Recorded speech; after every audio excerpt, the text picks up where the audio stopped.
introduction. It's on. It is? It's now on. I just hit it. Oh, okay, cool. All right. Yeah. Technology, you never know, guys. You never But know. anyway, take it away. All right. Well, thank you very much. And as Edwin said, yes, I am Athena Salazar, and I'm the Chief Possibility Officer with my company, Life to Design. And technology, there's you, the business owner. So aligning you to your company, your team, and your technology. So helping the Happy Neighborhood Project here with technology is what I'm here doing today. So in the chat area, I will go ahead and put my contact information. So you are welcome to contact me. There is an option on there. If you click the link, there is my online schedule for quick meetings or anything like that. There have been some people that have attended that had some questions after the fact.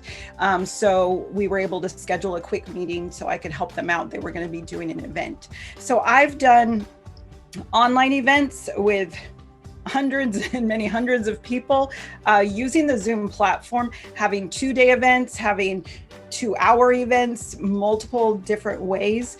I've used other platforms and integrated that and moved people to Zoom afterwards for like after parties. So there's been a lot of different ways to use Zoom. So let me go ahead and get my presentation started. So I'm going to check with you. So if you can give me a thumbs up or something, if you're able to see my slides, which will be here in just a moment, let me know. And also too, Atina, while you are doing that setup, I just want to let people know, and we should throw this in from time to time. Folks, this is a 90-minute session, and I hope that you guys are prepared to really get the most out of it. I know when we do our regular networking session, it's a 55 minutes, so you can zoom in and zoom out. But this has so much more information. So in the schedule, we actually wrote that it's a 90-minute session. So I just want to kind of remind everybody of that, so be mentally prepared for that. Yes, yes, and I want to give enough time to go through all of the material and then leave some time for question and answer near the end. So that's why we have it at 90 minutes. So if you do have to jump off, I understand about that, but we do have it scheduled for 90 minutes.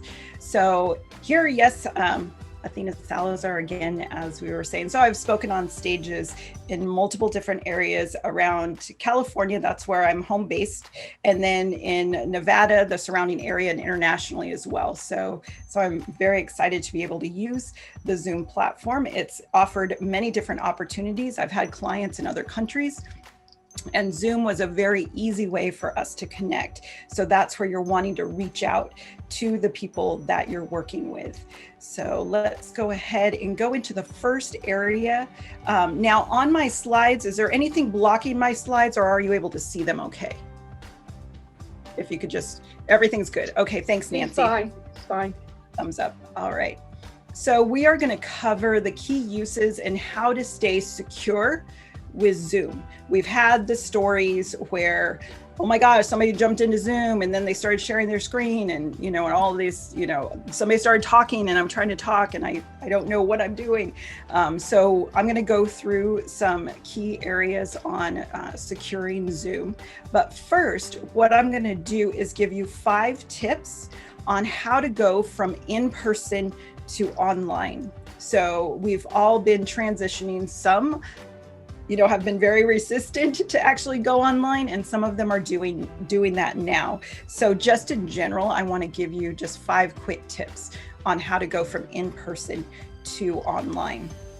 So the first of those is to really know your audience. So I work with multiple different types of industries, from network marketing, MLMs, to the insurance industry, to Fortune companies. So there's a wide variety of different companies that I work with. So you really want to know your audience. So for example, we have an insurance company I'm working with, and they're starting to do presentations for the senior population. So originally, seniors didn't want to get online. You're like, technology, keep me away from it. But now, in order to see their grandchildren, they're getting more comfortable with being online. So at first, if we would have been talking a year ago and knowing your audience, it's like, Now, how do I train them on how to be on Zoom or how to get on an online platform? But if you know now, hey, a lot of people are starting to be more comfortable with that. So really know your audience and who you're moving towards and what their capabilities are, because then you'll know how much do I have to train the people when they're in my meeting. Do they know how to raise their hand? Do they know how to write in chat? Do they know how to do these different things? So you really want to know, so then you're prepared when you start your presentation. What logistics am I going to have to go over? Am I going to have to go over, this is how you send me as a presenter information in chat? Or are you just leaving it open for everyone? So really think about in your presentations, how your audience is going to interact with you and know what their level is to know what to share with them. So the next one is know your platform. So there's many different platforms out there to do your online presentations, and Zoom is one of them. So here at the Happy Neighborhood Project, we've chosen to actually join with them to be able to offer the Zoom Enterprise to you. So that is what we're covering today. So I'm familiar with many different platforms and I use many different ones myself. So that's why Edwin was asking me to train on that, because I can do comparisons as well if people had questions. So know your platform. So know what you're using. So the other one is professional perception. So I love how Nancy has her display behind her and showing her products in a very nice way, great lighting. And you want to be able to have that for yourself. I love how Kathy has her video going. So yes, with Zoom, you can have video backgrounds as well as the regular standard virtual background. Now for me, with my curly hair, if I put on a virtual background, my hair is like, it's like, what is your hair doing? It's all like popping in and out of the picture, so it doesn't quite work for me. So what I do is I use an actual backdrop so in my home office, I have a pole that I've installed across the ceiling. So then I can place my backdrops, whichever one I'm going to use, behind me. So then I can take that down, put it back up. So make sure that you have some type of professional perception. The other one, just quickly on professional perception, is when you're talking, you want to be looking at your audience. So that's where the camera is. So for me, all of you are off to the side. So I'm seeing you with my peripheral vision. And sometimes I'll look over and try to get a better look and see if I saw some movement or something like that. But you want to look in the camera, because what happens when we're there meeting in person? We're not looking over here, because the camera, the person, you're looking at the person. So the more that you can train yourself to look into the camera, the better, because then each individual person that's on your presentation feels like you're talking to them. So you want to make sure to train yourself as much as possible, put a Post-it with a little arrow, because that is where your audience is right there inside of the camera. They're not on the screen. They are literally on the screen, but they're in the camera itself. So you want to make sure to have decent lighting. I actually do other trainings on this where we really talk about you as a presenter online. So we talk about lighting, technology, and all those things, but we're not going to go into that. But just have a professional presence. Look at the person and don't look down into your camera. You don't want to look down at people. So that's not good, because then it's like you're looking down on an individual. So you want to keep that as eyeline as possible for yourself. So you also want to understand your level of technology, just your comfort level, because I work with different event planners as well. And they're like, if I have to do the technology and run the breakout rooms and figure out who's going to be highlighted as a speaker, you're like, and I'm supposed to be speaking, that's too much. That's too much for me. Like here, Edwin has move the host controls to me, so then I have full control over everything that's going on. So I don't have anybody assisting me in the process. But if you're somebody that maybe you want to concentrate on your presentation and not have to worry about anything else, understand that and know that, okay, I'll have somebody assist me, with that. They're going to handle that technology. I'm going to handle the presentation. They're going to focus on chat, and I'm going to do the other part. And especially with network marketing, you have your team already built in to your organization, so you can pair with someone and you can be their backup person, of technology, and they can present, so you can work that out. So really know what your personal comfort level is and where you're at, and be honest with yourself, because you want to be as effective as you can on camera and in your presentations. So make sure that you understand that and embrace that, and you can be there at any level. Don't compare. So the other part is to practice. So get into the platform, and Zoom has been making many updates. So I'm probably going to be updating this presentation. So the next one next month, we'll probably have some new things in that. And we're discussing, I do Zoom 202 classes, so to speak, on how to all those technical things about presenting, but practice. So then your comfort level, what's going on, how to control things. So if all of a sudden nobody's there for you, you can do it yourself. So practice. So here, just to give you a little overview of what Happy Neighborhood Project Zoom Enterprise is. So you purchased this account, or you may not have purchased this account yet. So what I'm going to do is put the link, just in case you do not have an account and you're still considering it.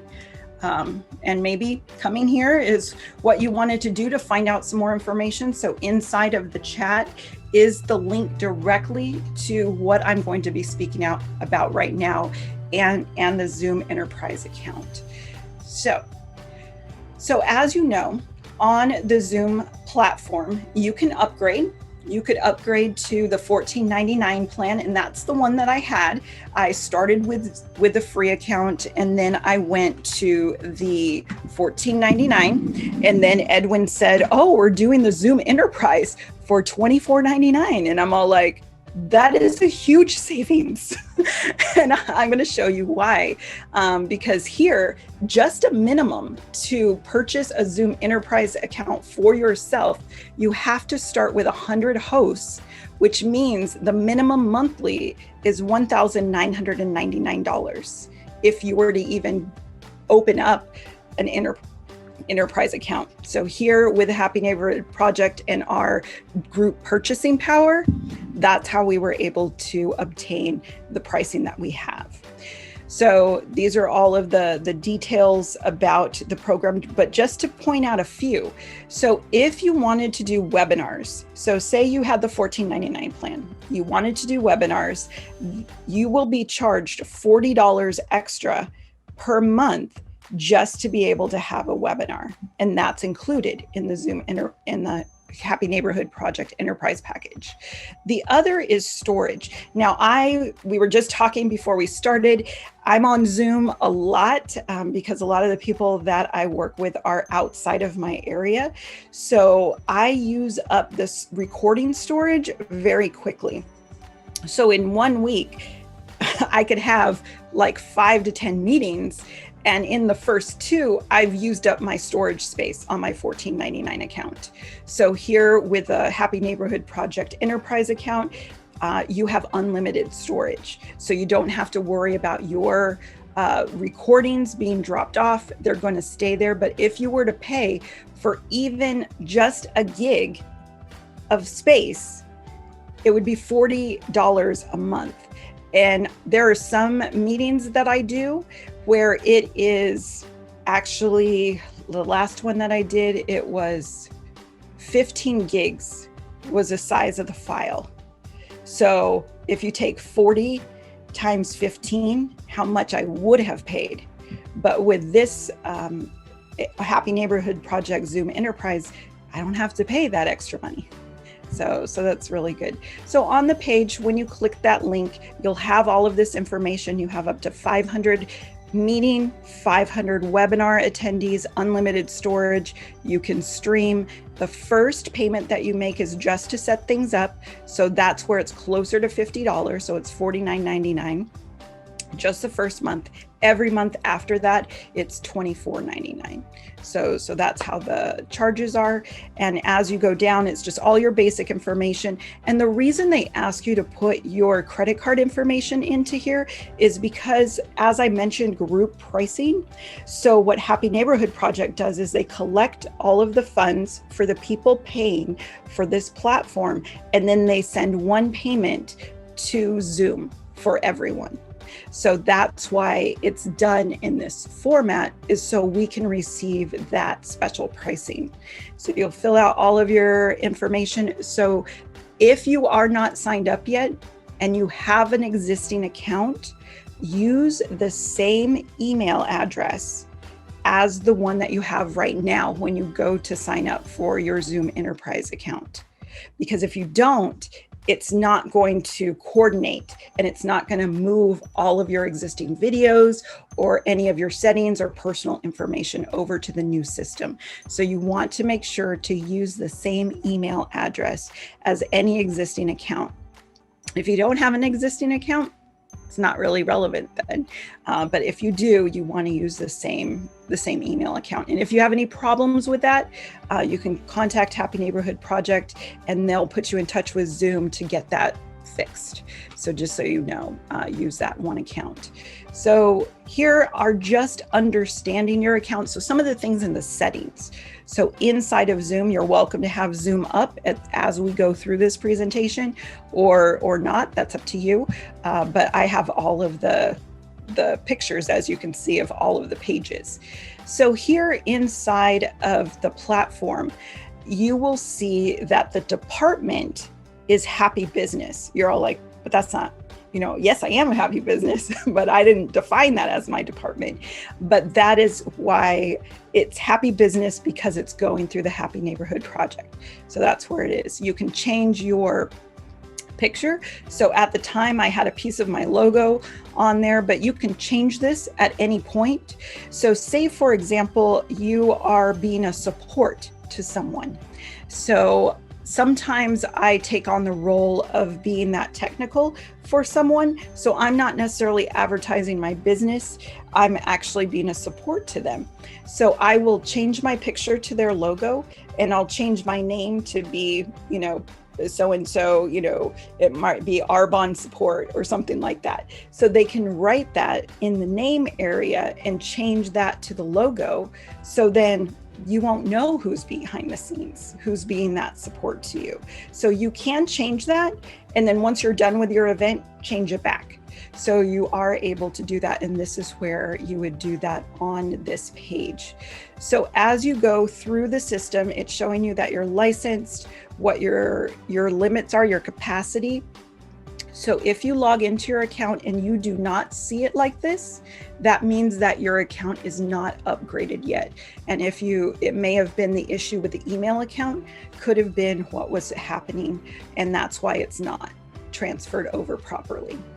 So let's go ahead and go down. One of the questions that we receive a lot is, can I integrate this to a calendar and my contacts? And yes, you can. You would just do that in your profile. You would go to calendar and contact integration, and you would, instead of here, I already have it connected, but you can actually activate that and connect it to the online calendar that you have. Is it Google or Outlook or something like that? You would do it in this section. So here it says allow Zoom to get calendar events, and you can say yes, or if you want to sync to your contacts, then I usually say no. So here, that's where everything is for you. So if I go down to the next slide. So under account profile, so just so you know, if you look at this section, you'll be like, but this is my account. Why does it say Happy Neighborhood Project?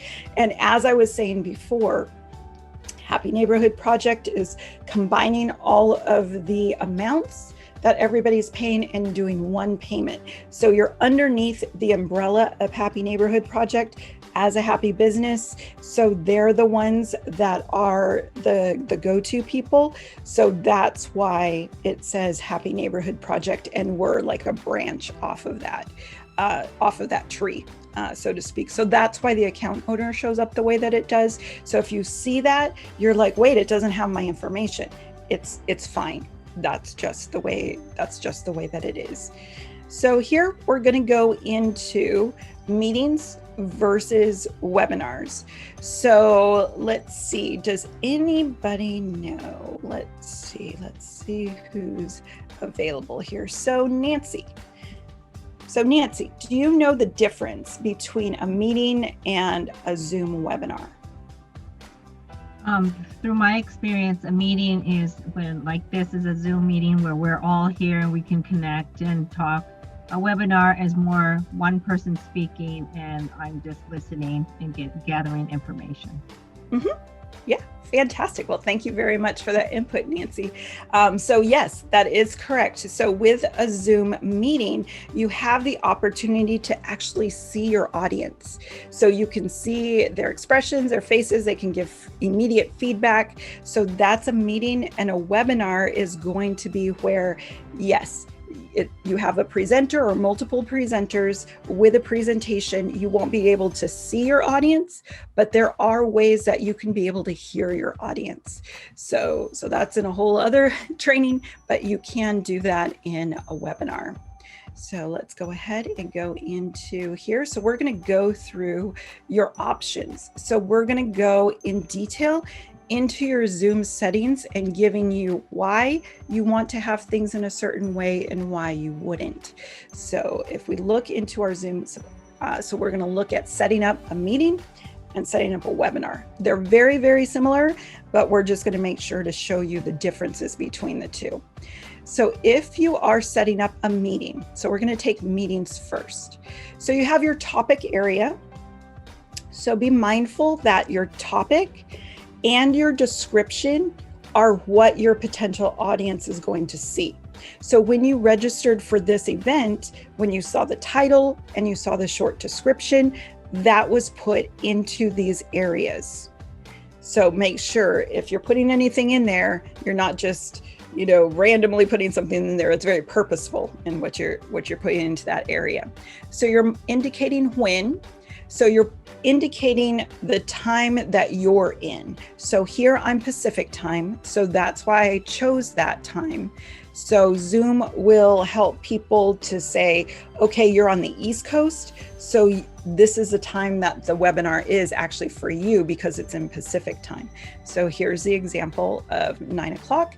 You can have a recurring meeting. So say, for example, you are a coach or something similar where you have a weekly meeting with someone, you can set that up as a recurring meeting. So with some clients, I have a 6-month program. So I'm going to meet with them, so they're going to get their own Zoom link. So it's just me, myself and them for the next 6 months, once a week. So I just indicate that this is a recurring meeting, and then it can set all those meetings for me in my system. So if you're doing an event where people are registering, you would want to check the box, registration required, because it's going to give you some other options, and I'll show you what those are. And if it's just a meeting where everybody's going to be coming in and you don't want people to pre-register, then you'll just have the link and then they can come directly to the room. So depends on exactly your intention and what you're wanting to do. So next we have, if you're going to have it generate a meeting ID through the system, or if you're wanting to use your personal meeting room. So I would recommend, if you are going to be doing any type of events or anything where there's going to be people that you don't personally know inside of your meeting, use one where you generate it automatically.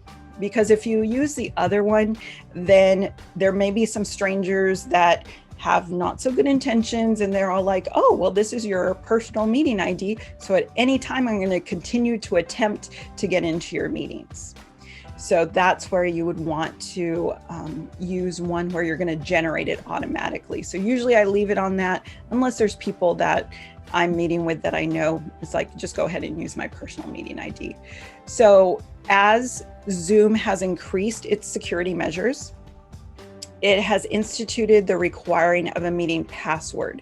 So if you put a password in there, don't be concerned because it's there as a security measure.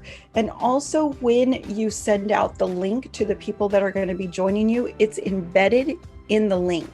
So they can just click on it. It automatically puts in the password for them, and then they're able to get in. So that's where you can do that. So let's see what Rebecca's question was. Yes. So if you have it generate automatically, you're always going to get a different link. So that link is going to be specific to that event. So that's where it will be. It won't, I don't think I've ever had it generate a same number. So it also makes it unique as well, because when it does the recordings, it makes sure that the recordings don't overlap. Because when you have your personal meeting ID, I don't believe it will overlap, but I just don't want to risk that. So here, set your password, and it could be words. If you want to put your password as words, you can do that too. So you could put success, you could put, whatever you would like in words. And if it will translate that into numbers, if somebody's joining on the phone. So it will do that as well. So here you can automatically, so in security, you can have the video automatically be turned off. So the same with the audio. You can have those automatically turned off. So then somebody doesn't pop in, on the screen, and the video's like, oh, they logged in while they were in the restroom, and that wasn't a good thing, and we don't need to see that. So you can just automatically have it so it's off, and then they have to turn on their camera. So that's one measure. If you want people to be able to be on the phone as well as on the computer, then you would want to select both for audio. And as we go down here, enable join before host. So I'll give you an example of that. So I'm part of the Greater Arden Chamber of Commerce here in the Sacramento area. So through my Zoom platform, we usually have our monthly meetings. So I may be running a little bit late to be able to jump in, but I don't want to stop the meeting from happening. So I check that box so they can still use the meeting, but I don't have to be there yet. So they can join before I'm actually there, so they can start things off, and then I can join in on the meeting. So if you're going to have that as your scenario, you may want to have enabled before host, or you have it unchecked, which means that if you give somebody your link, so say for example, you're using your personal meeting ID and you've given that to two different people, and you're in a meeting with someone, and say you're meeting with somebody at 1 o'clock and it's 12:50. And if you have this unchecked, so it's like this, so it's unchecked, and your person at 1 o'clock comes in early, they're going to be able to pop in. So here you want to make sure, think about those different things. You're trying to ward off, any type of confusion or anything like that. And the other one that's good to do is to mute the people as they come in. So especially when we're doing events, I want to make sure that the people are muted, because we're having a speaker, and they're highlighted with their presentation, and then people come in, and then all of a sudden, you hear like they're in their car or something like that, and you're having to find them on the list to mute them. So it makes it more difficult. So I would always have that checked. So then they're always muted, and then they would just go and unmute themselves. And also the other one for security is to actually enable your waiting room.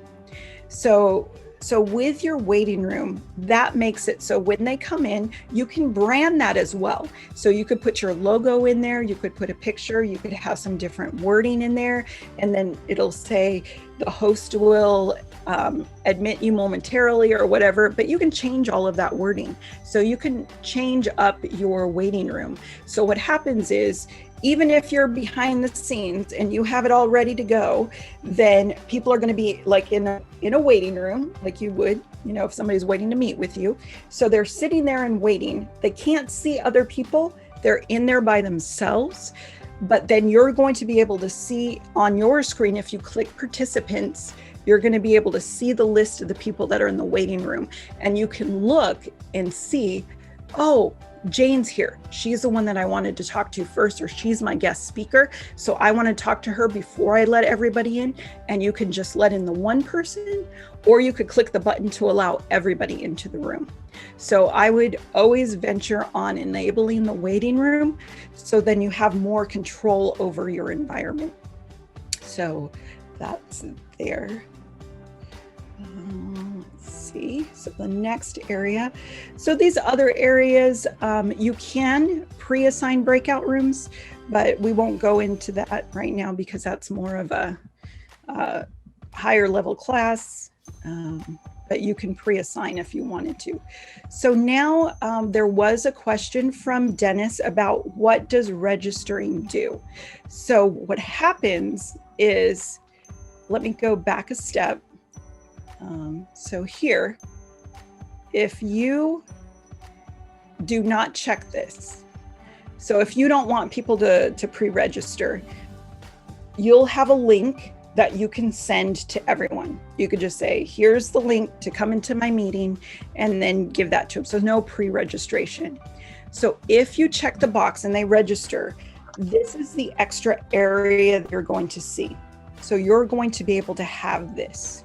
So if people register, you're going to have information that lets you know how many people have registered. You'll be able to see all of their names, their email addresses, and all that information. You're going to be able to have that on there, because if you're doing this for marketing purposes, you want people to pre-register, because then now you've obtained their email address. If people can just come into your meeting, they're going to come in and then they're going to put their name or their fake name or whatever that may be on their profile, but you have no record of who was there. So here, if people register, then you can do that. So somebody asked, is there a HIPAA compliant version of, now there is for Zoom.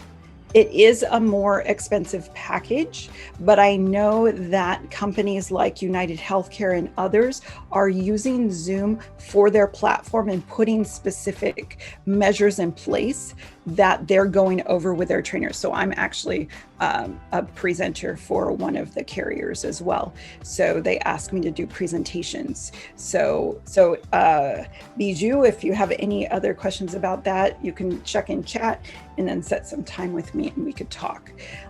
So specifically for that information. But when they register, you can put certain information inside of the event description for individuals. So let's go ahead and go to the next one. So here you also have your email settings. So then you're able to set that up as well, but we're gonna jump over that to go to branding, because a lot of people don't know that they can do this. So inside of the branding area, you can put a banner across the top of your emails that go out. So if you have your business logo, you can put in the logo section. So banner will go at the very, very top. So then your logo will be off to the, if you're looking at the letter or the email, it'll be off to the right-hand side. So the banner is going to be at the top, the logo is going to be on the right-hand side, and then any wording that you have is going to be in the middle. So this gives you the criteria of what the maximum dimensions are, which are 400 pixels by 400 pixels. So if you don't have, that's for your logo, and the banner is 1,280 pixels by 400 pixels. So then that would be the maximum size of the banner that you would have. So if you don't have a graphic design program, then you could use Canva. Canva is a free platform that you could use and put in custom dimensions this size, and then you can go ahead and make those. So Kathy had the question of what does that look like? Great question, and I'm going to write down that I should have a slide of that. So visual of the branding. So yes, so I can't give you, so I wrote down to add that into the presentation to do a little visual of this so we can see what the branding will look like, but it'll have your banner at the top with the logo on the side and then your information. So when somebody hits the screen to register, they're going to be able to see that on there. So the other part that you can do is you can pre-assign the polls. You know, if you're going to survey your audience, you can do that. And then also the live streaming area. There's some settings in there as well, but we'll go ahead and go on from there. So here you can, if you want, here's another plugin. So to make it easier to schedule meetings, you can do the Chrome plugin. So you just click on your like your address bar, there'll be a little icon there that you could click to set a meeting, and that can make it easier if you want to use that. If you don't need to install it. So that just tells you about that option. So webinar, very, very similar to the meeting. So as you can see, same topic, description, let's see. So Helen, yeah, it looks like Helen put in, yeah, so Helen, you're welcome to in the chat area. I will put that up a little bit closer to the end, but you can look on there for my information and be able to set some time if you want to go over that, or you can send me an email and ask that as well. So it looks like it didn't put the right information. So let me go ahead and copy and paste. So that's there. So here, webinar description, when it's going to be, the duration. So all those things you can see are very much the same. Is this a recurring webinar? Is this, you want people to register or not? The password, the visuals, all the same. So all of the meeting information is the same. So here it has the option, do you want to allow for a question and answer time inside of your webinar? So you're checking these things before you do your webinar. So if you want to practice, like I said, practice, practice, practice. So if you are going to practice your webinar, make sure to enable practice session. So what happens if you do not check that box?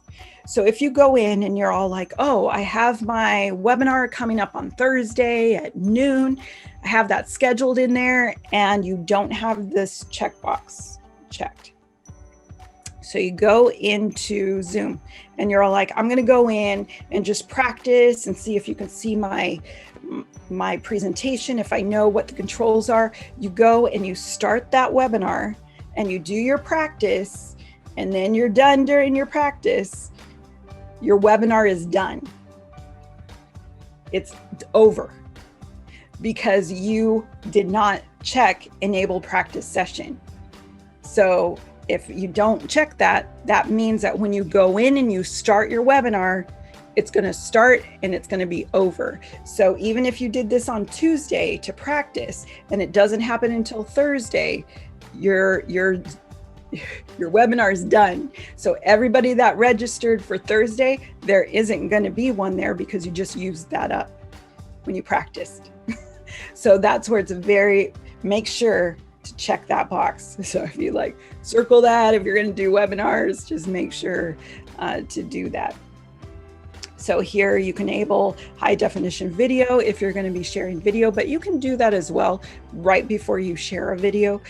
So you don't necessarily have to check that before the time. And then you schedule it. So here it gives you a little bit more information in a webinar than it does in a meeting. So here you still have your branding, you still have your emails, the opportunity to do polls, you can set up some question and answers ahead of time.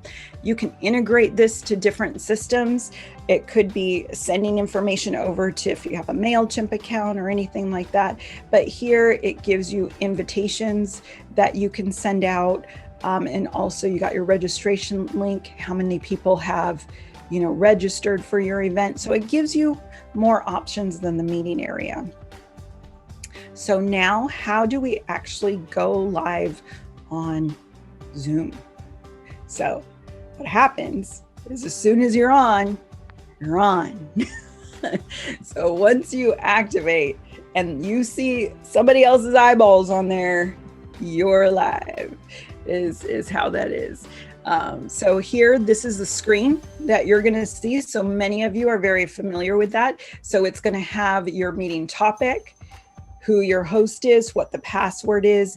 And if for some reason you're there and the person you're meeting with, you're like, I don't have the link, you can hit copy link and then be able to send that to them, messenger, text it, whatever the case may be. So you'll be able to do that. So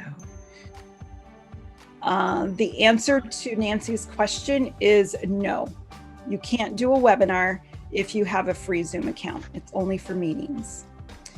So let's see.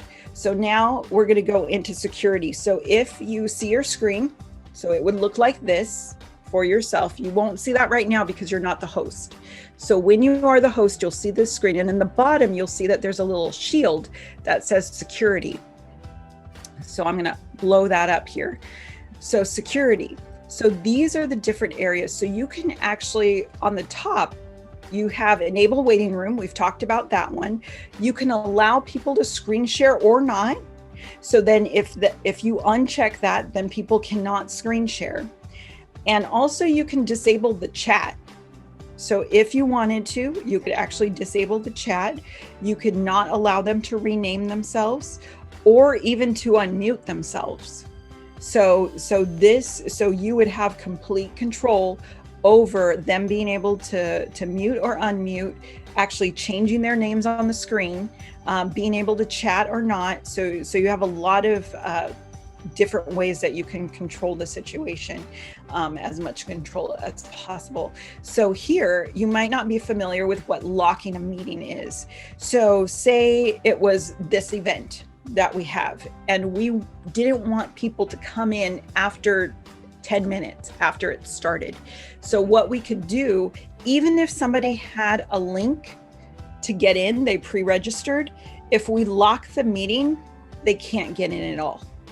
So even if they had a link to get here, they click on the button, it's 10 after, and we've already checked lock meeting, nobody else can get in.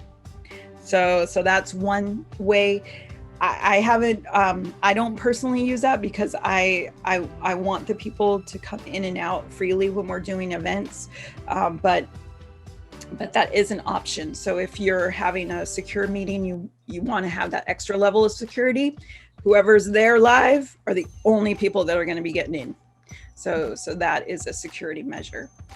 So here we talk about breakout rooms. So on the bottom, so here on the bottom, you see on the right-hand side, so if you were looking at the screen, it would be on your lower right, you see breakout rooms. If you don't see that there, you can click on the 3 dots that show more, and it may just be that the screen wasn't large enough.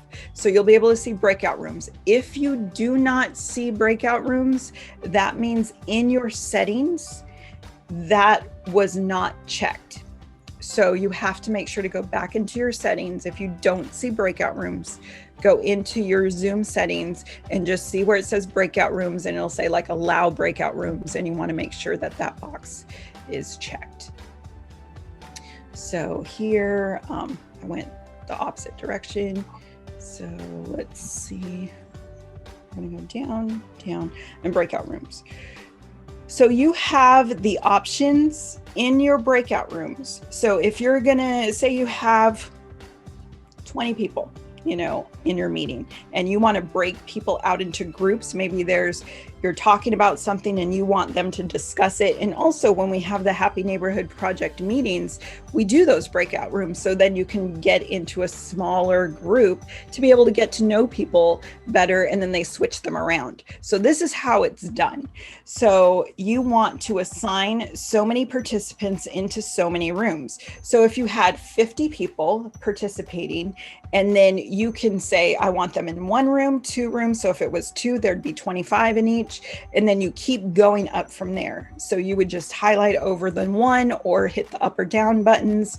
And then what happens is at the bottom where it says 0 participants per room, that will keep changing. So it'll tell you, it'll be 10 people per room.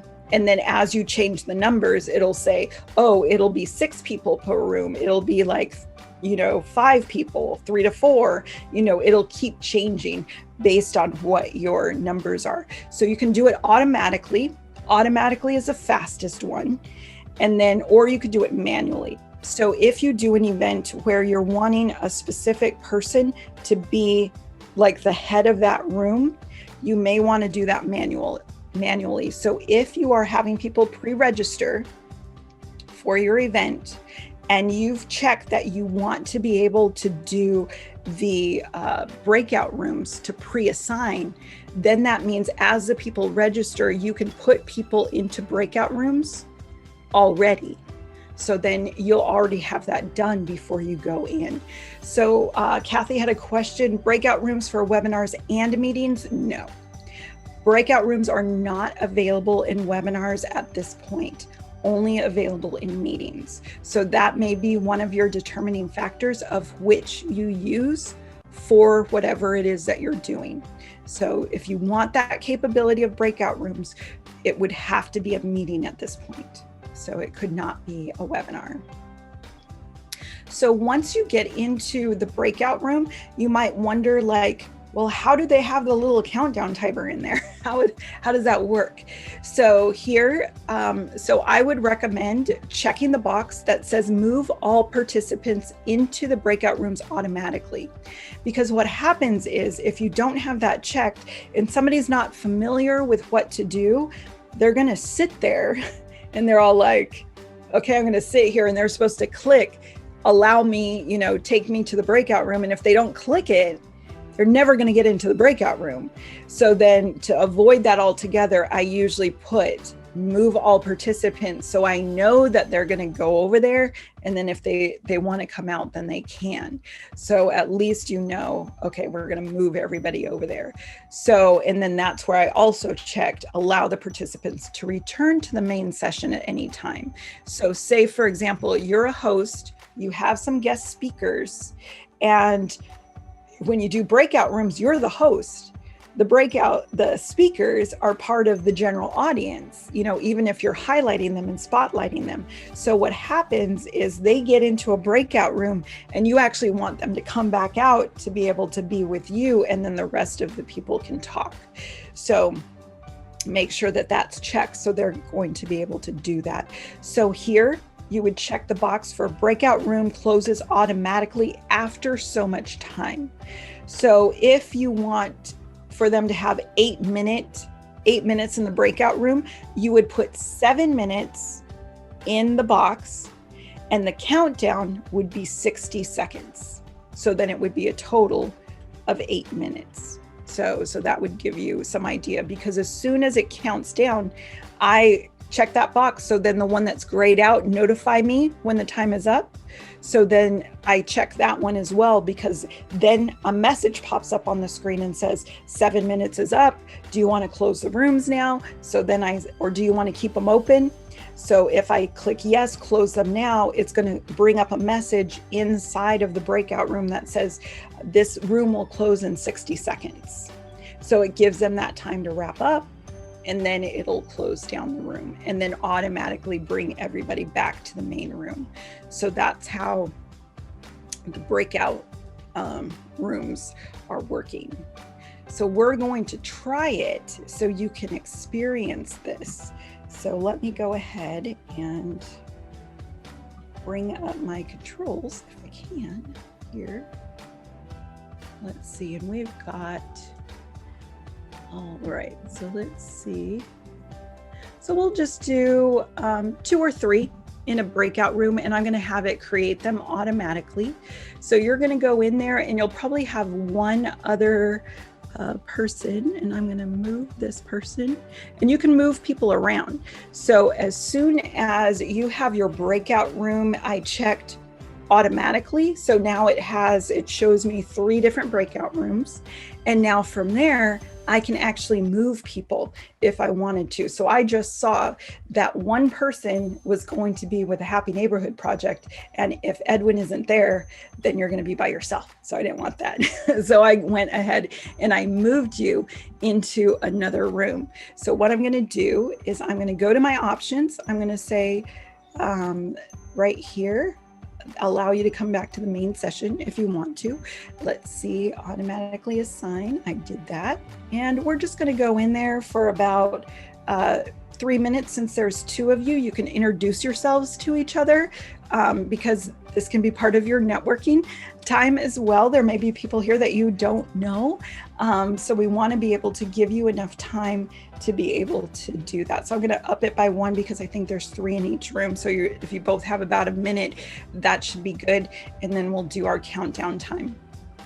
So this will give you the opportunity when you go in to your breakout room, you can say who you are, introduce yourself, you and your business, and then let people know if you've been using Zoom already and if it's been working for you, or if you haven't, what are some ideas from what we've talked about today that you may use that? So the person with the shortest hair can go first, and then just go around and go to the next people. And then, as we said, you're going to get a message that the rooms are going to close automatically, and then you're going to come back. So we're going to try this out and see how it works. So here we go. Enjoy. I have a question. Before I had a virtual background and now it won't let me do one. Is there a reason for that? Because I was covering up my very messy back room here. Interesting. I did not, usually it works. So I'm not sure what happened. I know that within the past, let's see, when did that happen? It was on the 9th. So then the first week in October, there was a large update that came out from Zoom.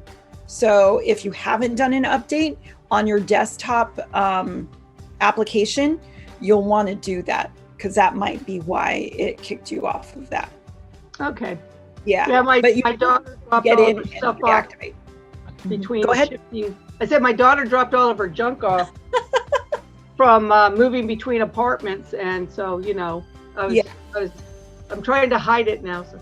Yeah. So you can go into your settings on your application on your computer and see if it'll allow you to reactivate your virtual background. You can check that out. Okay. I have been trying to do backgrounds for a long time. Some people have told me I have to have a green sheet behind me.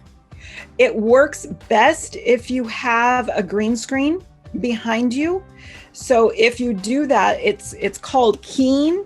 So what happens is, because if you have a very bright color green behind you, it's very different than what you're wearing. So, or even the color of your skin. So then if it's green, it's going to look and say, okay, everything that's green, instead of it being green, I'm going to put this background behind me. So it just makes it cleaner.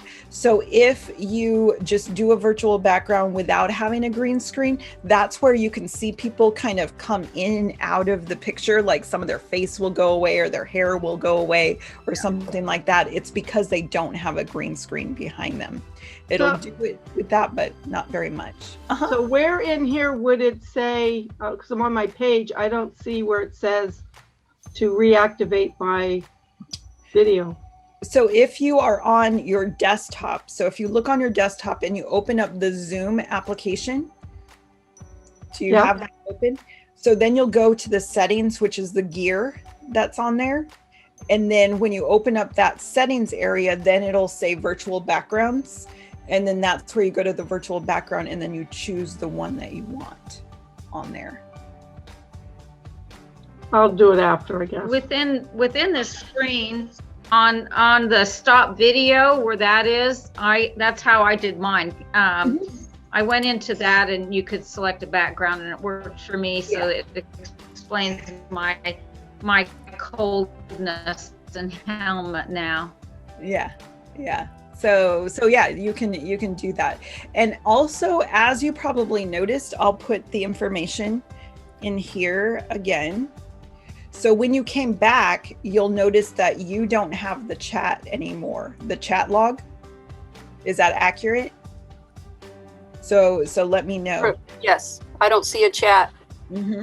Yeah, so what I did was I just put in my information again, just to be able to show you if people go into a breakout room and they come back out, their chat's going to go away. So Zoom right now does not have it set up for it to maintain that chat inside of the individual participants area. So as the host, I still have the full chat history. So as a host, you're going to have that. But the people that are participating, if you wanted them to have some key information, you're going to have to repost that again. So just so you're aware of that. So from being in your breakout session, did anything come out of that? So Helen, how are you using Zoom? I've been using it to have my board meetings, and I've been trying for a number of years to get people to play a 1 hour Everyone Counts game show with me. And so I'm looking for the Zoom co-host, because then they would just merely follow a new script and they already know how to do the breakout rooms and everything. Yeah, so when you are in the event, so say you're the host, the way to make them a co-host is, for one, you have to make sure in your Zoom settings that you're allowing co-hosts to be that option's even there. If it's not checked, even if you look for it, you're not going to be able to find the ability to make somebody a co-host.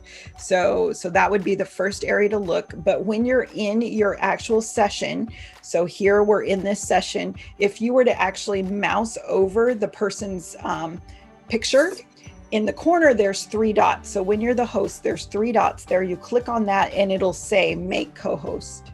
So you could make them a host or a co-host. So you could do that as well. So if you preset anything up, so any of the breakout rooms, any of the question and answers, if you did a webinar or the polls or anything like that, that would all be available to those people as well that you're doing the co-host with. Yeah. So Rebecca, so are you currently using Zoom for anything? Yes. I use it for my team meetings and also attending networking marketing events online. Like HNP, and I have others. Getting connected with people. Yeah. Yeah, but just trying to figure out, other things that it does. And I don't need breakout rooms yet. I'm not that big, but still want to learn it, because I am a co-host at HNP, so they want me to learn it eventually. Yeah, and there's things that things like I've shared in my advanced trainings where, like, HNP said, well, we don't actually train them to do that because we want to maintain certain information or whatever, or the way that you do the meeting. So then what the capability is, even if maybe for that particular event you're not using that capability, but maybe for another you will. So there's a lot of things that it can do. So Nancy, so how have you been using Zoom? I've been using Zoom when I do maybe my healthy happy hour, and I explain about, how gut health is so important, and then of course share my products. Or I do have a couple questions though.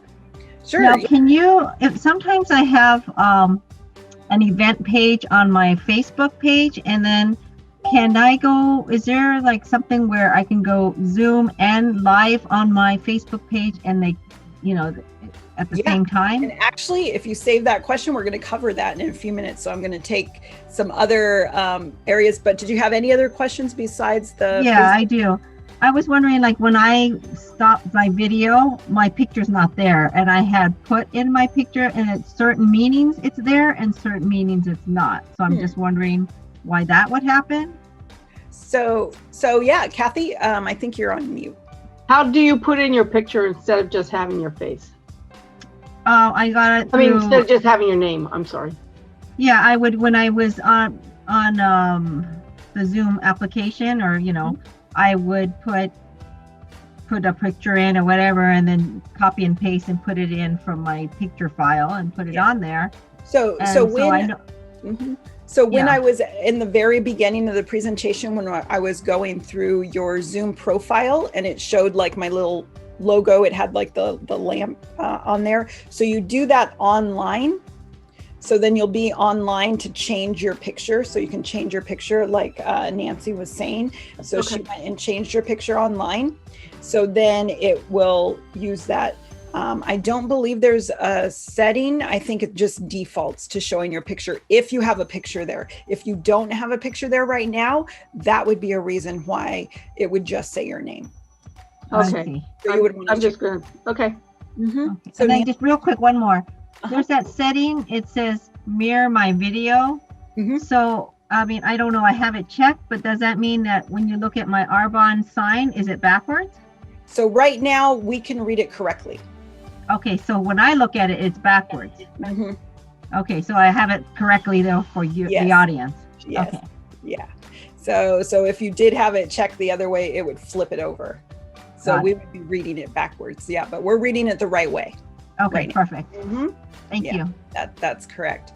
So let's see, we've got Dennis. So how are you using Zoom right now? I'm doing classes, webinars, not necessarily webinars, but more class meetings. I didn't want to do a straight webinar because I don't want to have it one-sided. I like to have feedback. You like to have some interaction while you're teaching? Well, it helps. Yeah, it definitely does. So you can gauge your audience, see if they're absorbing the information or not. So yeah, that's fantastic. So it's Bijou, am I saying that right? Yes, you're right. I didn't put my full first name in. So I was the one who asked the question about HIPAA. Because this version of Zoom is tied with Happy Neighborhood. Is that a special package, or did you just, say, okay, we'll just have this package for our participants? And so does this package have the HIPAA? I need the HIPAA. Okay, so with this, so what I did was I looked up that during the breakout session. So as a presenter, it gives you the opportunity to do this too. So I looked up information about Zoom and their HIPAA compliance. So then I just put that in the chat. So you can go on your chat right now, and there'll be a document there that says Zoom HIPAA compliance guidelines. And you can click on that and download that, and that'll give you the information in detail. Oops. How do I save the chat?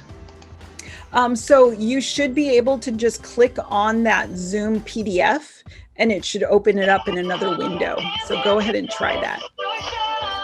No, if I wanted to save all of this chat, how would I save it? So in order to save it, you would go ahead and click. Do you see the 3 dots next to File? Yes.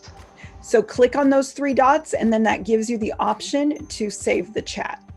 Yes. Now, where do I put it in a chat folder? Is there a special folder for this? Wherever you want to keep it on your. It could be on your desktop or anything like that. Yeah. Does it automatically go to a file marked Zoom?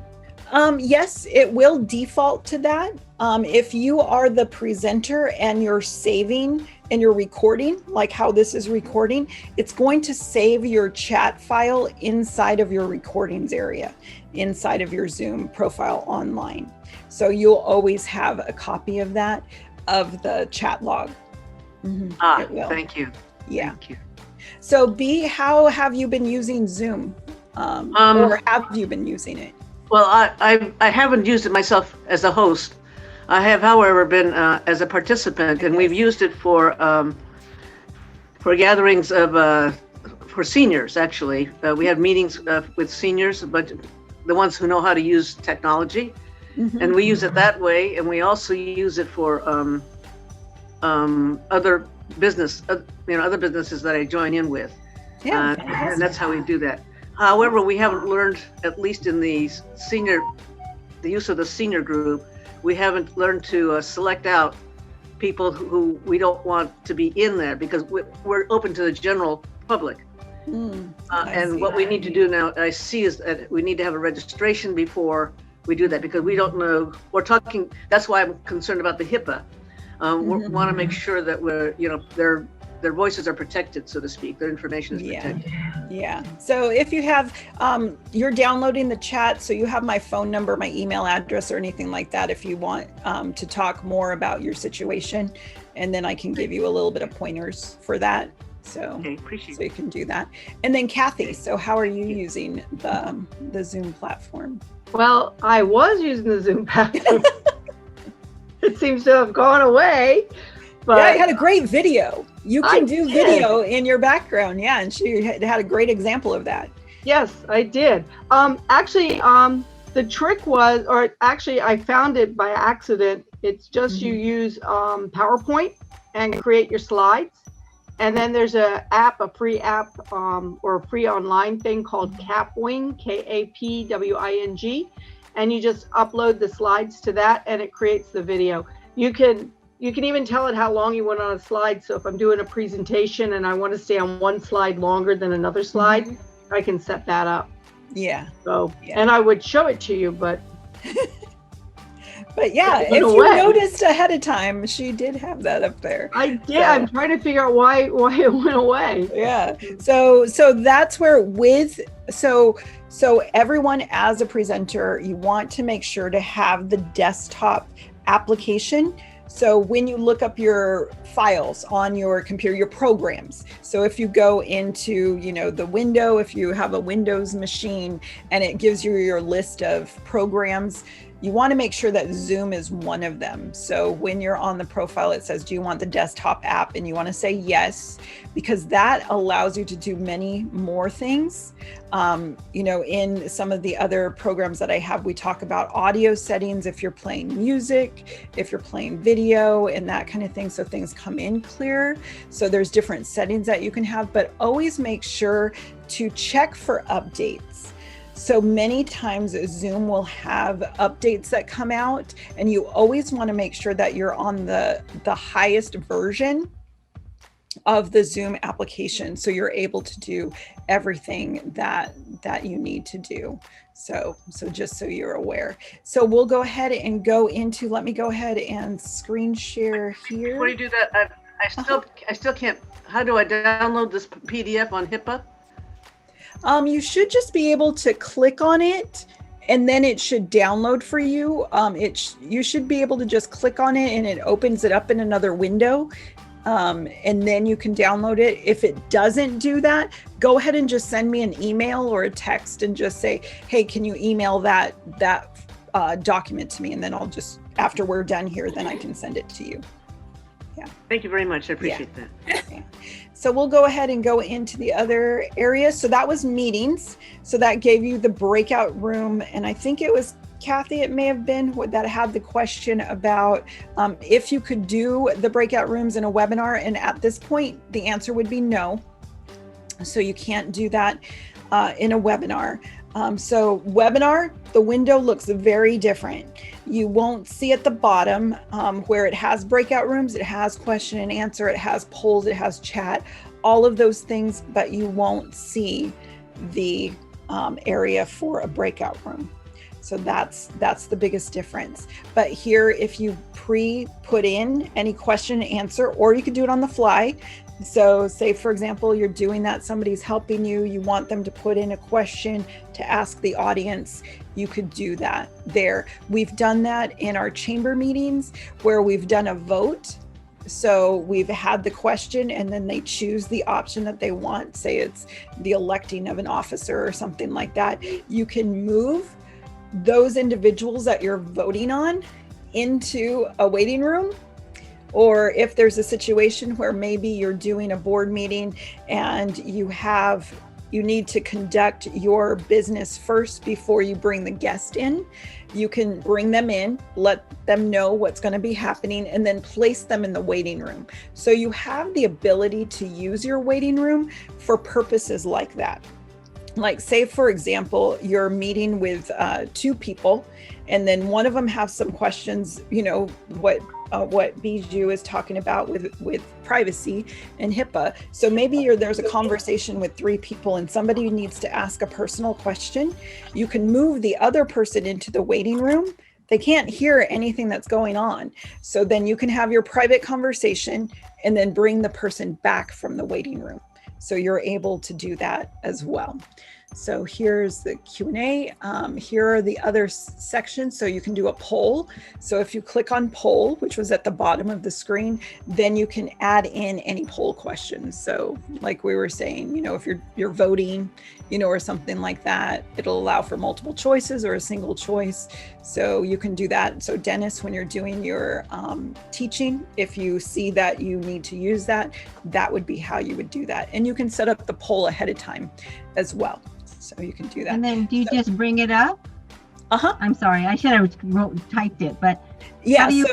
So if you're on this screen, so webinar or in a meeting, and the poll is at the bottom of the screen, you would just click on poll. It would go and say, what do you want to say? Or if you already set it up, it'll bring up what you set up, make any adjustments if you need to, and then send it out to the audience. And then is there a button that you send it out at the time you want it to send out? Yeah. Okay. So when you click on polls, it's not going to do it automatically. It's going to give you the opportunity to say, yes, this is what I want. Yes, send. It's the same thing with breakout rooms. It'll bring up the information and then it says, activate. So then it's not going to just automatically activate for you. So that was question and answer in polls. So if we flip down, that was a poll. May I ask a question on polls? Sure. So the poll content, can it be in a Word document and then uploaded there? If you have it in a Word document, you would just want to copy and paste. So that would be the best way to do it. It won't do like an uploading of an entire document, but if you had the word up, you could highlight over the information, copy that, and then paste it onto the correct area. So it's on real time. It's real time, real screen. It's not just you can do it real time, but if people pre-registered, like you were talking about, Bijou, if you wanted people to pre-register, then you can set all of this up ahead of time. Okay, thank you. Yeah. So now we're going to go to Nancy's question about streaming to either Facebook or to YouTube. So either one of those. So when you are in your screen, so here we've got the more, so it's under the more area. So when the one with the 3 dots. So you're going to click on that. Let me flip here. So when you click on more, it's going to give you the option of live on Facebook or live on YouTube. So what happens is now these will show up. So if they don't show up, if you're like, I clicked on more and it doesn't show up, why is it not showing up? So if that happens, that's where you want to go back into your Zoom settings inside of your account and make sure under live streaming that there's check boxes where it says live to Facebook, there's live to Facebook Workplace, there's live to YouTube, and then there's also a live to a custom location. So if you have a website, so this is more technical, but if you have a website and you want it to stream to a live streaming service, then you can do that as well. So there's those settings inside of your Zoom settings when you're online where you can do that. So here it's the Zoom live to Facebook or live to YouTube. So we're selecting and yes, that's typically only with the paid accounts, but you may be able to do that free just to go to it's Facebook and YouTube, but you wouldn't be able to do workplace or the custom. So free, it's usually the Facebook and YouTube. When I had the free version, I could do that, but they may have changed that because of the updates. I'm not sure. So you would have to check. So let's see. So let's go ahead and go. We're choosing the Facebook. So when you choose go live to Facebook, so this is where you have the option. So if you have a designated group already, so here, Nancy, your question was maybe it's for your Arbonne group, or maybe it's for your business page that's public facing. Say you're going to do a demonstration and you want, or your education, and you want that to feed over to your business page. So what you can do is you would choose share to a page that you manage. So that would be going to your business page. If it were to go to a group, you would say share in a group. So you would select that first. So that's the first step. Where are you wanting it to go? So you select that, and then you're going to choose after that, you're going to click next. So then when you click next, you're going to see this whole screen here. And there's a lot of information going on here. So you're going to see this. It's going to tell you what your video resolution is, all the technical stuff. But the part that's very, very important is you have to put some type of thing in your post. So I would recommend, before you even attempt to go live, you want to have all of this information already put together. So Bijou had the information about a Word document. Yes, I would create a Word document with all of these different elements that you want to have included in your presentation or your meeting or whatever that may be.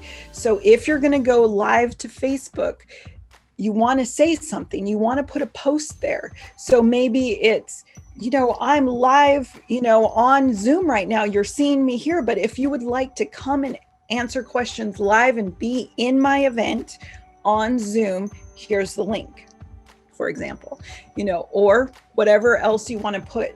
So if you have this in a Word document already that you've already pre-populated, you've typed everything up, you can copy and paste it in there. You can paste in your title, you want to paste in your tags, and you can share this to other groups. So there was a time when we did something for the chamber where we were announcing a mixer. So we were on the chamber page. So I'm an admin on our chamber page. And then I also wanted to feed it over to my personal business page and to another group. So then I was able to select those different groups right here.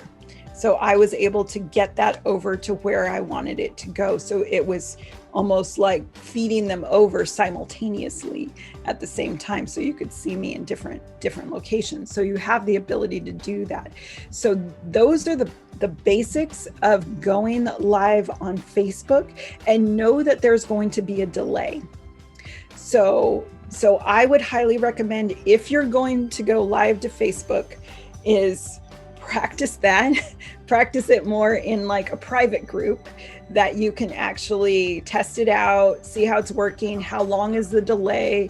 When I actually put up presentation material, should I pin the speaker or pin that area to the spotlight or not? What does it show up like? Because all of those things are going to be different. And if Zoom doesn't update, it may change how things are done. So practicing is the best way. If you go in and you're typing all of this information in, you could potentially get kicked out. Because what happens is, if you're going to go live to Facebook, it wants you to go live within just a few minutes. So if it's taking you 5 minutes to put in your post information, your title, before you even go live, it could automatically disconnect the connection. So that's why you want to make sure to have it in a Word document or however, word processing, so you can copy and paste and put that in there. So as soon as that's done, then you can hit go live. There's going to be a little countdown, clock to say, connecting. and then all of a sudden it'll say connected, and then it'll take you back to your main meeting space, and it'll show in the corner, because you always want to be recording too, so you have your content, but then it'll say in the top that it's streaming live to Facebook at the same time. So we've done it where maybe we do the beginning of our meeting where we have a speaker and we have them talking, and then we fed that over to Facebook Live, so onto our page. And then we got to near the end and we said, if you would like to be part of our networking, go ahead and click the Zoom link above. We're going to be doing that for the next 15 minutes, but we're going to be off now. And then what we do is we click that, it takes it off of Facebook, and then we just have the participants that are there. So if you go live on Facebook, it doesn't mean that as soon as that goes off, your whole meeting shuts down. It just means that that connection is done, and then you can still continue your meeting as well. So you're able to do that.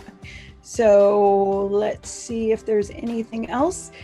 Thank you very much for coming and participating and giving your insights. And yes, we are coming up to the 90-minute mark, but I have a few moments here, it looks like, for any other questions. So Kathy, yes.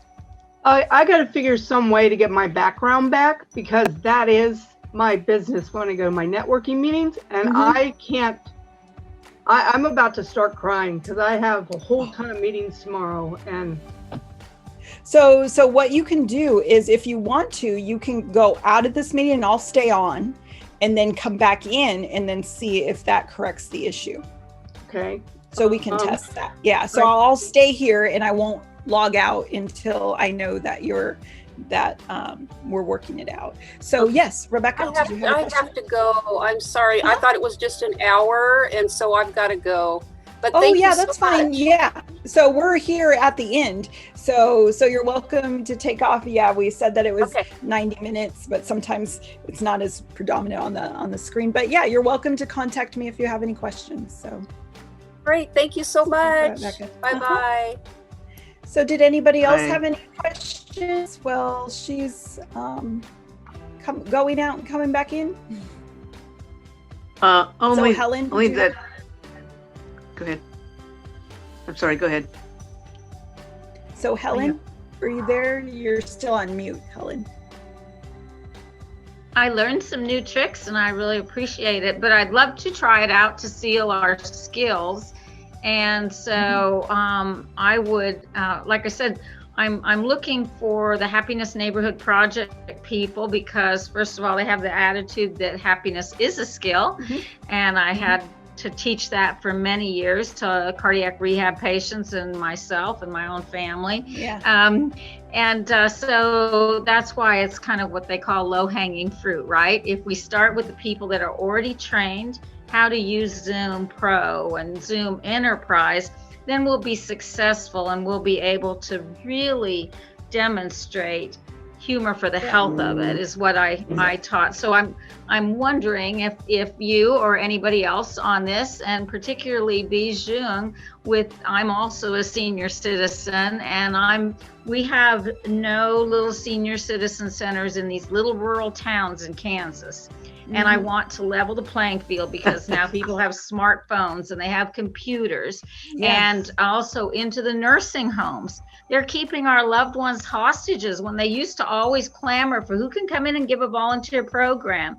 And I have been offering. So there's some little block. So I'm looking for people that have relationships with nursing homes so that we can connect families and intergenerational and that. So that's a great idea, Helen. Actually, I used to if you go to my business card on there, it gives you my speaker sheet. And one of the things that I used to do before I started my business is I operated skilled nursing and assisted living facilities. So I actually did that. So the people that you would want to talk to would not necessarily be the executive director of the location. But it always gets to them. It'll get to them, but talk to the activity director. Oh, I've done that. I have done it, and it goes up to corporate. I've done all of the things. This has been a 10-year nursing experiment And what it uncovered for me, unfortunately, is corruption. So I became a toxic, negative person, holding these people's feet to the fire that kept taking my money, but not opening this up to their employees and their customers. Right.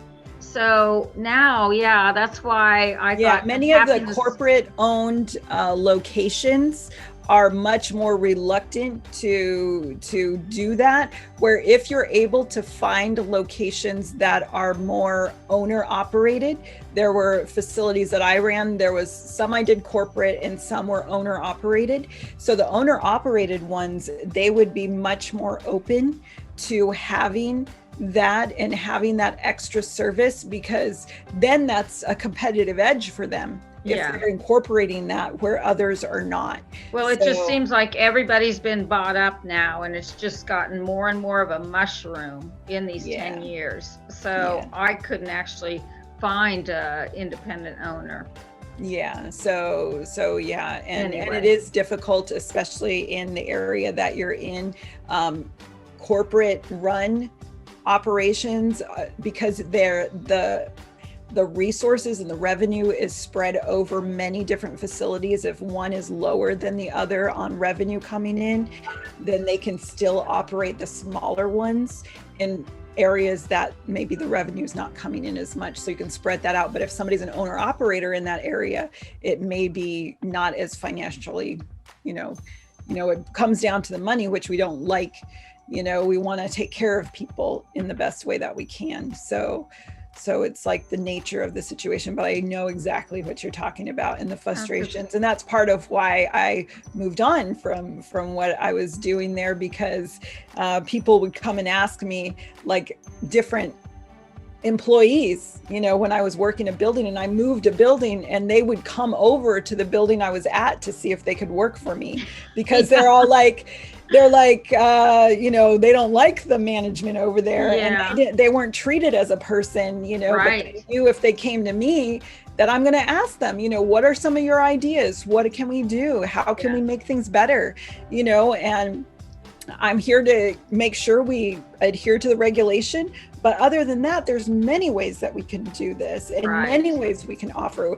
I was even having them do like adventures around the world. So we would have different things where they learned about the other country, or if we could connect with that museum, over there, and all that kind of stuff. So there's so many things. From another mister, as they say, and look at your advice helped Kathy. Yay, no meltdown. Oh, you're on mute, Kathy. Actually, it turned out I had joined I had upgraded to the Zoom that you were talking about. And apparently when you upgrade, it's not that I couldn't do the virtual background, it just wipes out what you've uploaded already, and you have to re-upload. So I found that out, but because I was like, oh. You're like, oh my God. You're like, don't melt down. We will. Don't worry, be happy. Well, I mean, you can see the difference, right? Yeah. So that's a virtual one. And then actually, if you did have a green screen behind you, you would actually be more defined. Right. Oh, I understand that, but it wasn't so much that. Oh yeah. I know. The problem with this is I have actually made this part of my business, as I don't know how to do it, because when you're networking and stuff, you don't have time to sit there and go, and these earrings are, because they give you 30 seconds, so this is my presentation without my boring them or going past 30 seconds. So now you're like the weather lady. Yeah, and you're like, and here in the north, and you can wear these when it's warm.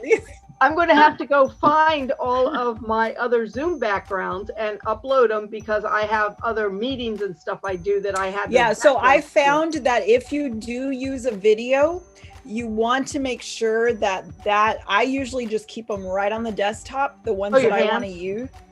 And then just put them right on your computer desktop, so then you can see it right away, because if it's not there, then it's not going to connect.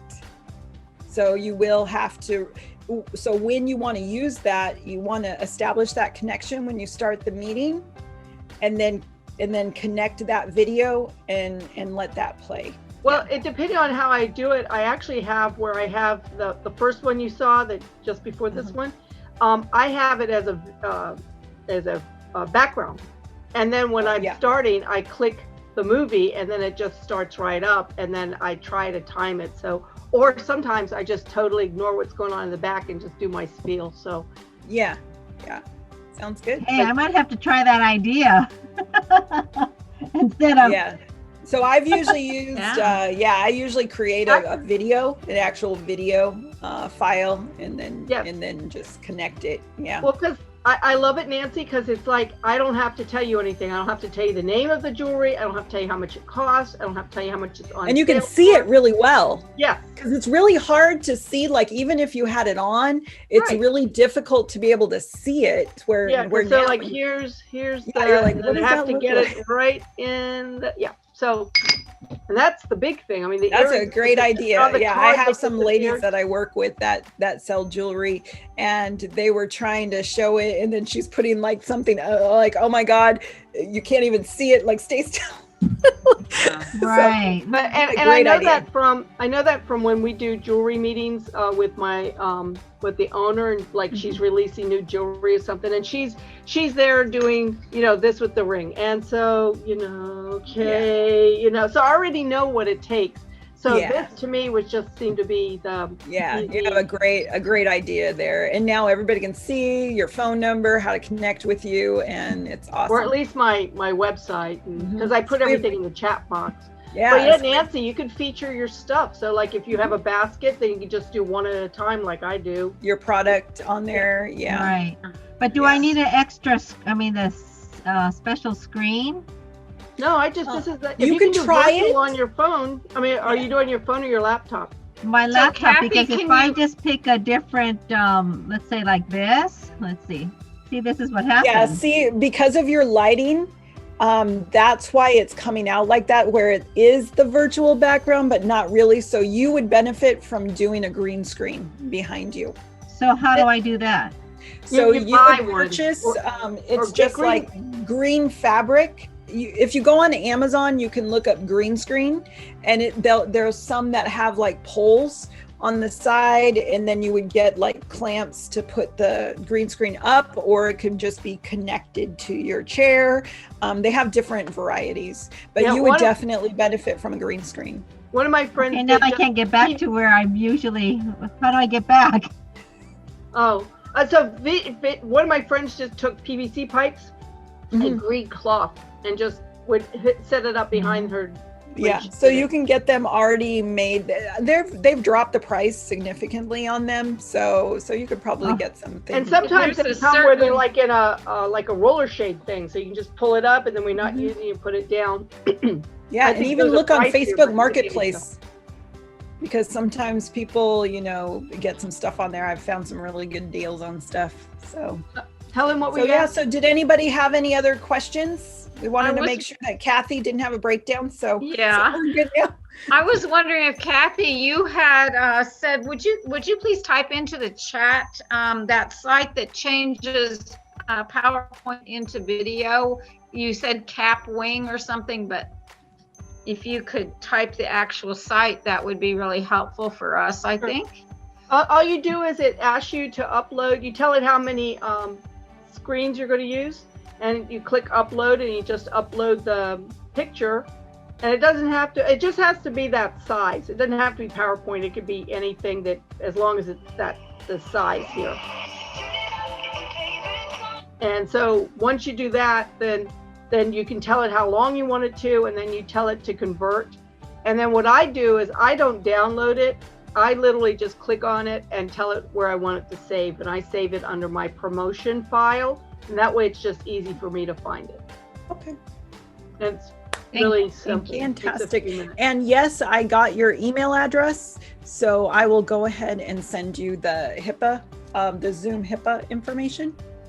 So thank you. Go ahead and all right, get that. thank you so much, Athena. Thank you so much. Sorry for the meltdown, people. I just oh, you're fine. It's always good to have real. Okay, guys, here we go. We gotta go. Get through it. Let's give Athena a big round of applause, guys. It seems like you guys got a lot out of it. So awesome. Yeah, we want to All right, make sure, thank you so Kathy, if you much. didn't hear that, Kathy, we want to make sure Kathy didn't have a breakdown because her virtual background wasn't working. Well, it Uh-oh, upgraded. okay. It upgraded to the offer that you made, and then when they did that, it wiped out all of my Zoom backgrounds. But I didn't realize it had done that. I thought it just was telling me I can't do Zoom backgrounds. So I was on a, because I have like 9 things I have to do tomorrow. So 9 meetings, and I was like, So we said we'll stay on until we know that she's got it going. they were talking me down off the ledge. Hey, Kathy, we definitely don't want to make sure that we improve your work, not distract it. Yeah. I had a lot of things to say about what you guys did to my virtual background until I realized it was just that I needed to upload it again. Yeah.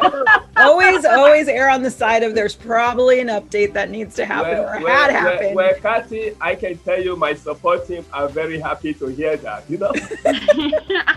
Well, actually, it's really even worse. I have to get a hold of them again because apparently I thought the first time I didn't do it right. So I've actually done it twice. So I'm going to have them cancel one of the 2 accounts that I did under my same email address. So Okay, well, they will definitely do that. If you send in an email already, right? I sent it to support, but we'll see. Yeah, no, that's fine. I'll follow up tomorrow because I they will figured take today care of was it. crazy. I said they will take care of it if you send it to support already. Right. I will try again tomorrow because I'm sure they're looking through all the other emails that said things like, where the hell is my virtual background? I'll let them calm down, and then I'll. Okay, stay happy. Well, thank you very much for joining us. And I'm glad that is all straightened out, Yes, me too. Yeah, we got her all straightened Although out. that should be a hint when people are signing up, maybe just advise them in advance that they will have to re-upload all their backgrounds so they don't, go on the ledge like I did. Very well. Thank you very much. Thank you. Appreciate All it. right, take care, Okay, everyone. Thank you. Thank you. Edwin. Oh, is he gone? Looks like it. Yeah. Okay. Thank you, Athena. All right. See you guys. Stay safe and healthy. Bye. Take care. Thank you. Bye. Thank you.